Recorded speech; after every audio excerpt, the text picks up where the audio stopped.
Guys, welcome back to my channel. তো guys, আমি কতদিন আসতে পারিনি, তার অনেক কারণ আছে। সেখানে গাইস এতদিন পর তোমাকে দেখাবো,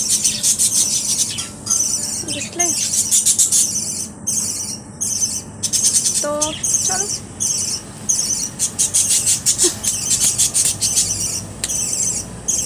ক্যামেরাটা একটু সেট আপ করে নি। তো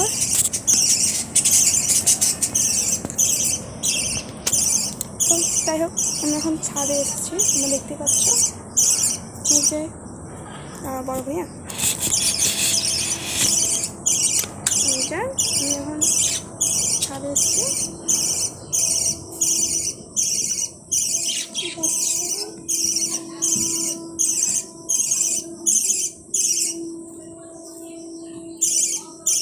দেখতে পাচ্ছ আমি এখন ছাদে এসেছি। গাইস কি বলবো, খালি ভাবছি তো গাইস করতে। ঠিক আছে, আমি একটা জিনিস কিনেছি, এই যে এটা খুবই দরকার ছিল আমার। মানে তো ভাবছো, এই দেখো আমার হাত মানুষের এত বড় কোনো দিকে হয়, এত বড় করছি কী করে আমি এটা এইটার জন্য সম্ভব। এটা আমি কিনেছি, এই যে স্ট্যান্ড, অনেক প্যাকিং করে দিয়েছিল। তো গাইস আমি ওই জন্যই আরও করিনি, কেন আমার একটা স্ট্যান্ডের খুবই প্রয়োজন ছিল, সেই জন্য আমি করতে পারিনি। তো যাই হোক, সেই স্ট্যান্ডটা সম্ভব হয়েছে আনা। তো I am very very very happy, আমি প্রচুর খুশি এটা পেয়ে। তো দেখো, আমি আগে ভিডিও করেছিলাম আম আছে, এখন আম নেই। আমাদের গাছে প্রচুর জাম হয়েছিল গাইস, তো জাম হয়েছিল আর পাখিগুলো চিল্লাচ্ছে, ওই জন্য কথা বলতে পারছি না। জাম হয়েছিল, সেই জাম শেষ হয়ে গেছে, আর দু একটা আছে। তো দেখো দু একটা আছে, আর আম তো শেষ হয়ে গেছে গাইস, সেই জন্য করতে পারছি না। তো আম তো শেষ হয়ে গেছে কবেই, জাম আছে এখন, তো জাম আছে। মানে অনেকদিন পর এইভাবে ব্লগ করছি, তো যেন আমার চেহারাটা হচ্ছে, ঠিক আছে। তো দেখো ওইখান থেকে একটা সাইকেল নিয়ে যাচ্ছে, আমি ওর সাথে প্রতিদিন পড়তে যাই, আর আমার স্কুল পড়ার জন্য সেই জন্য আমি ব্লগ করতে পারিনি, বুঝতে পারছো? হ্যাঁ, সকালবেলা 6টার সময় বেরোচ্ছি, তাহলে আমি কখন করবো বলো? 6টার সময় বেরোচ্ছি, 6টা থেকে তুই রাতে 8টা 9টার সময় ঘর ঢুকছি, তাহলে আমি কখন ব্লগটা করবো সেজন্য বলো? আর যেটুকুনি সময় পাই রিলস করি ইনস্টাতে, আমার ইনস্টা প্রোফাইল আছে প্রতিমা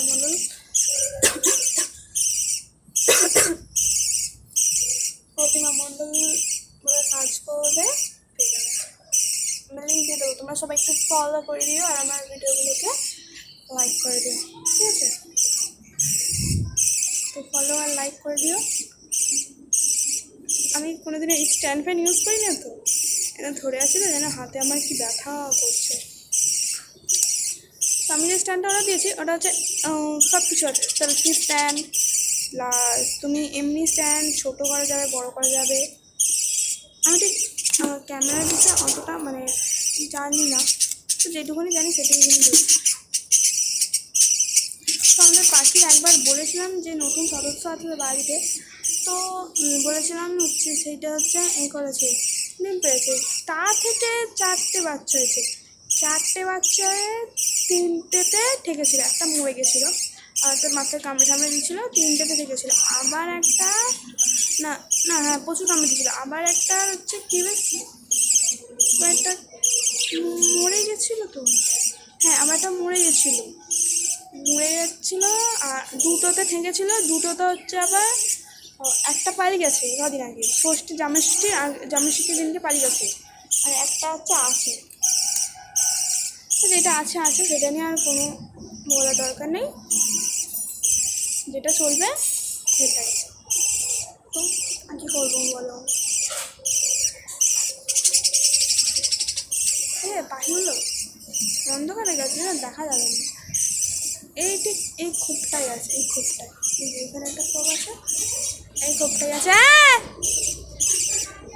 হ্যাঁ যাচ্ছি, মা ডাকছে, সে মানুষ চলো আসো খাবে, তোমার জন্য খাবার রেডি হয়ে গেছে। তো যাই হোক যাচ্ছে, এবার আমি এখন করছি, জগিং করছি। তো নিচে চলো মা কী করছে দেখানো। তো মা কী করছে দেখাচ্ছি, তার আগে আমাদের এই দিকটাতে একটু শেয়ার করি। দেখো বৃষ্টি হচ্ছে হালকা, এইখানে বেল গাছ,